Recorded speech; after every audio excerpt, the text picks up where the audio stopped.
Now, I think for us, going into the studio with no material written, that was the biggest, greatest obstacle for us. Yeah. You know, and we've never done it like that before. It's always, let's write a bunch of demos before we go in. And this time it was just raw dog, straight off the top. The pressure was really on ourselves. I mean, we didn't want to waste any time, you know. We just, so the expectations were just like, what's going to happen, you know. So the first day, what? No. What are you laughing at? Me. Go ahead. Somebody wrote something in his copy. No. Go ahead.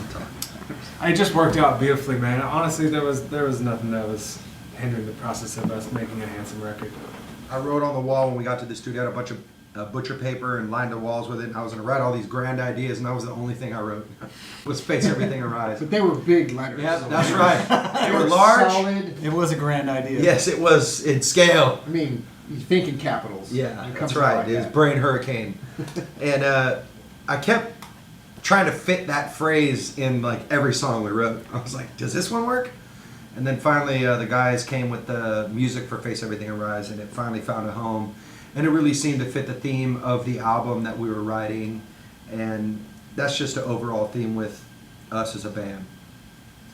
Overcoming adversity and facing our fears and becoming better people and stronger people through it. And, you know, essentially just being baptized by that fire and coming out the other side. Okay, all right, strengthened. Well, we didn't actually choose it. It chose you. Yeah. The producers that we decided to work with, the Churcos, that's their home base, and we just said, you know what, it's all good. Like, we can go to Vegas and make a record and not have to worry about any of the distractions that people, you know, the cliches kind of bring up when you think of Vegas. We just focused on getting the songs done, getting them written and getting them recorded, and then getting out of there. Yeah. But it ended up being a really cool, you know, experience. I think, you know, I know Jacoby talked about how he kind of focused more on the other side of Las Vegas, like going out to the desert and tripping out, which, you know, influenced the not like tripping out on LSD, but, you know, just tripping around in a meditative state. Yeah. That kind of influenced also the video, basically, the Rise.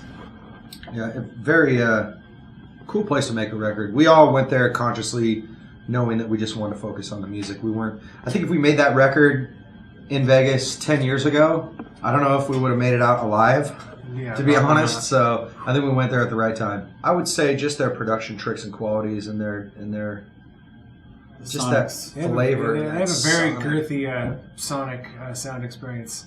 Kind of. It's large. It's bombastic. It's in your face. Yeah, it's like a big woman smothering her with your boobs. Yep. It's kind of like that. Yeah. You know what I'm saying? It's in your face and it's just right there. They definitely have like a hand on that like modern approach to like just their sound is just this massive modern approach to rock and roll. Yeah, I think also with working with Kane, the younger one, his son, he listens to everything but rock and roll. You know what I'm saying? Like he's just a fan of like, you know, hip hop music, pop music, avant-garde music, jazz music. He's a deep thinker, you know. So he approached it from a very different, I guess, standpoint than his father did, and that just added a different element to what we were doing. And I think that they both challenged all of us as writers, as well as we challenged each other in the writing process of the record. And you know, but it still sounds like, you know, Their production would not get smaller if you dumped it in the ocean. nah, it's just massive. Gravity was the song that just kept evolving. You know, I remember when Jerry and Toby were demoing up the track, I walked up like, that just sounds like you're taking a drive down a desert road at dusk. And it just had that sound. And then when I took it away, I was like, well, what if I rapped on this song? And then once I rapped on it, I was like, it'd be cooler if or I feel like it needs, something wasn't fitting anymore. And so then they went and rewrote the verse and put keyboards on it and a program beat, and that really kind of gave it the swagger that it needed. And then having Maria come in and lace it up at the end with her flavor and her style, it just became one of those standout tracks that's just super different than anything we've ever written in the past. But I believe when we write songs like that, I remember when when we came out with a song like Scars.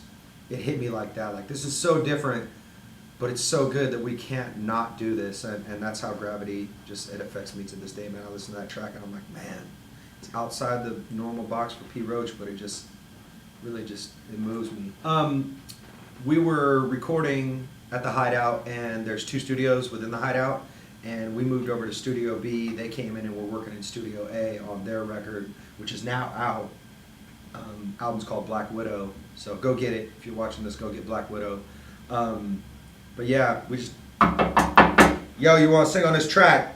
You know what I'm saying? So it's kind of like we just hit up our next door neighbor and collaborated, and it was great, man. We were making the record, and in between takes, we'd be outside, they'd be out, you know, chilling, smoking, or having a laugh, or having a chat, and we'd pop out there and just converse with them. And it was just, I remember talking with Chris, I'm like, you know, this is going to be that time that we look back 10 years from now and just, remember that time we were in the studio together and you guys were next door and blah, blah, blah, and then Maria came over and did Gravity, and then, because we give each other opinions on, you know, what do you think about this? Oh, that's great, man. And we were very encouraging to each other in the process, so very natural, organic process. Royce the 5'9", nickel 9, straight from Detroit, cold in the D.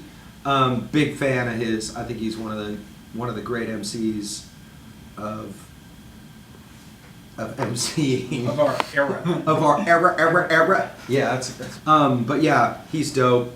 I'm a big fan. I convinced the band. I'm like, dude, let me holler at this dude. They're like, hey, give him a shout, you know? So hit him up. He's a big fan of P. Roach.